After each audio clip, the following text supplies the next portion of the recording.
Hall of Fame broadcaster calling his record-extending 20th NBA Finals for the mothership. He's with Doris Burke, also Richard Jefferson. It's the Thunder and the Pacers.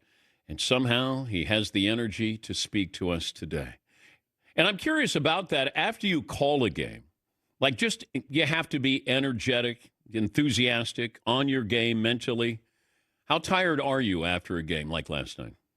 Well, especially with a game like last night, you're tired because it's a long day in terms of preparation, but you can't go to sleep for hours. It's just, you're so wound up, especially when you see a game that good. You want to talk about it. You want to talk with the people you work with. It's hard to fall asleep, but when you do, you're out. I probably would have slept till 2:00 this afternoon. Ruined my day, Dan. Thank you, Mike. Have you ever had when's the last time you had the environment where you can't hear yourself? Wow. Well, you can always hear yourself because of the headphones. But there's often, like I couldn't hear the whistle last night a few times, couldn't hear the whistle in OKC. A lot of those buildings, it's so loud. And that's why my hearing is deteriorating as I get older, because you have to crank up the volume so high in your headphones to overcome the crowd. Plus they have, a lot of arenas, although last night was not necessarily the case. The music is blaring so loud as well that it's hard on the hearing in terms of long-term hearing. But last night there was only a couple of times that I just couldn't hear the whistle, and you're looking for the ref to see if his hand goes up to see if a call was made. How often do you have sort of a premonition of what's going to happen, or you're planning for the game to go a certain way? Well, every single night, and I think every broadcast team does this. All right, who you got tonight? Who you got tonight? Who you think? And I'll have stretches where I might get 7 or 8 in a row, like nail it. Oh, they're going to win big tonight. This is going to be a close one, but they're not going to be able to overcome. And then I'll go years without getting a single prediction right. What was your prediction for this or last night? It's funny. It's funny you say that. So I really felt Indiana had a shot in game one. Didn't think it was going to happen that way. And then I just knew Oklahoma City was going to blow them out in game two. Last night, and anybody I spoke to when they asked me what I think, I said, I have no idea. Indiana is so unpredictable. They can look like nobody can beat them. They have stretches where it's a struggle. So I had no idea last night going in. But there's something special going on with that team right now. That's for sure. And Brian Windhorst brought this up on ESPN this morning, that with about 8:30 to go in the fourth quarter, it looked like OKC was a little winded. They were at the free throw line. They're holding on to their shorts. They're bent over. Meanwhile, the Pacers are upright there. I don't know if you got that sense, or Doris or Richard got that sense of fourth quarter, Indiana has been the better team in these first 3 games. No question. Richard actually said it on the air last night. He saw it early on as well. And it's something you just have never seen. Both these teams, that they have thrived on wearing you down. For Indiana, in many cases, their offense is at such a pace, by the fourth quarter they wear you down. And obviously Oklahoma City, their defense is something that wears a team down as the game, not only a game, but as the series goes on. But that's the first time I've seen the Thunder look that way. And they're such a confident team, Oklahoma City, for a young team, and rightfully so by the way they played. They looked unsure of themselves in addition to being fatigued, and I've never seen that from them. But also, if I look at OKC's big 3, their average age is around 23. If I look at the big 3 for Indiana, their average age might be 27. I know it's 4 years, but 4 years can be 10 years when it comes to experience or just maturity there. Indiana hasn't been here before. Well, they've been to the Eastern Conference Finals, but to be in the NBA Finals, and I still wonder about that with OKC. Getting over that hump, yes, you're ready. Feels like this is a graduation of, we lost second round. We lost in the Western Conference. Now we're in the NBA Finals. We've seen great teams who graduate to this moment. I just wonder the maturity of, we're asking 23-year-olds, 22-year-olds to do what the greats of the game did when they were maybe 27, 28. Man, I could not agree more. The whole question for them coming in, are they ready? Are they too young? Is this their time? And they have to prove that. and certainly they've proved it so far. And even in the Denver series, I mean, this series is far from over. The Denver series, they lose that heartbreaker game 1, win big game 2, and then they lost in game 3 as well. And then they had a couple of really close games that were going to be tested against a Nikola Jokic team, and they passed those tests. So now game 4 is going to be the next test, and we'll see how they do. But there's an enormous difference in that in terms of 23 and 27.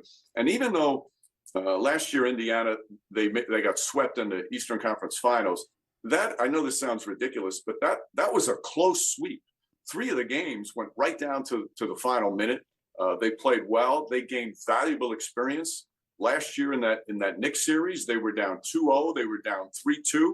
Won a game 7 going away. I know the Knicks were a little banged up, but the Pacers have really grown in terms of playoff pressure. They've seen every possible scenario, and they've seen it together. Continuity is the most underrated part of basketball, to have the same guys who know their strengths and weaknesses, who've been through the wars together. And that's what's showing right now. Indiana, they have a little bit more of that than Oklahoma City does. He's Mike Breen. He's the play-by-play host of the NBA Finals for the 20th year, Hall of Fame broadcaster. If we had a shooting contest between you, Richard Jefferson, and Doris Burke, who's winning? All right, depend. Are we shooting free throws? Are we shooting 3-pointers? Are we shooting? It all depends on the range. How about mid-range game? Like SGA range.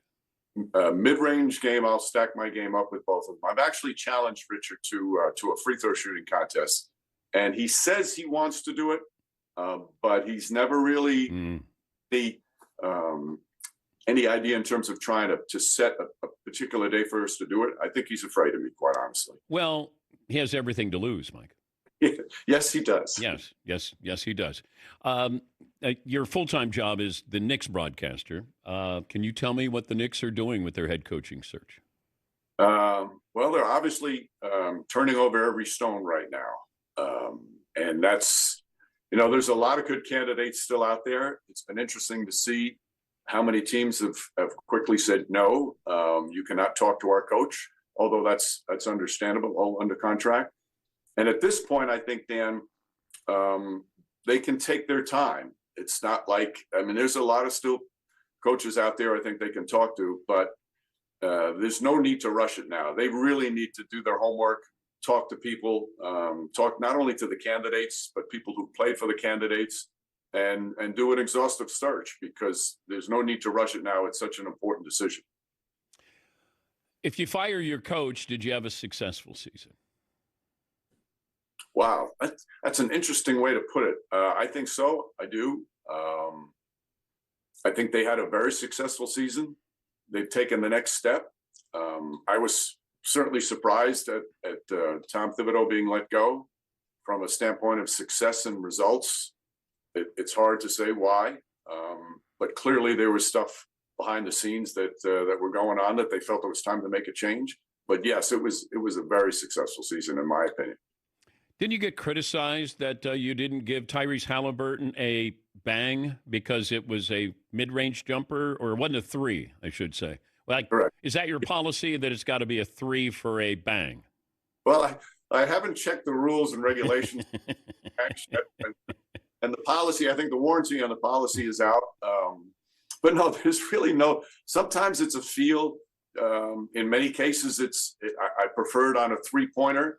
On this particular play, he was moving so quickly. Also, sometimes too, I like doing it on a home team, a big bucket, because the crowd overtakes it. That's one of the reasons I started yelling bang, because I needed a concise call when the crowd overwhelms everything. But that was just more of, this is an unbelievable finish, as a chance to win, and that's the way it came out. But yes, I received criticism. I've been attacked. But it's all part of the game.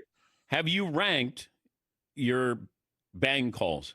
Oh, Dan, no, don't you start now asking me that. No, I have not ranked. That's for the viewers to rank the bang calls. I can't do that. Because I would say Steph Curry, I thought that one, what was that, the 40-footer that he hit it against OKC?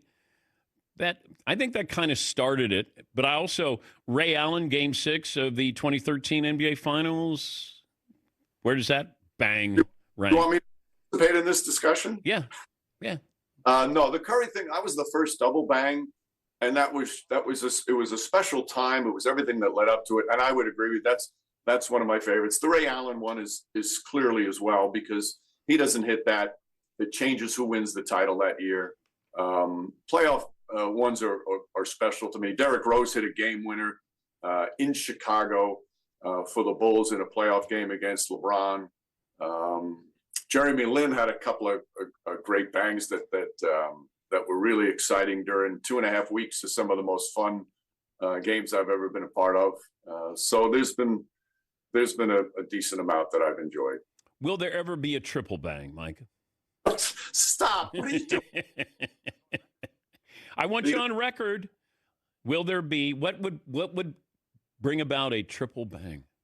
I think I would sound like an idiot if I did a triple bang. But again, it's not premeditated. The double bang came out naturally. It just was so exciting. So maybe in a finals game, if a guy hits a three-pointer at the buzzer to win a finals game and to win a championship, that's the possibility. How about that? Tyrese Halliburton, game on the line, and he hits a three, and they win the title.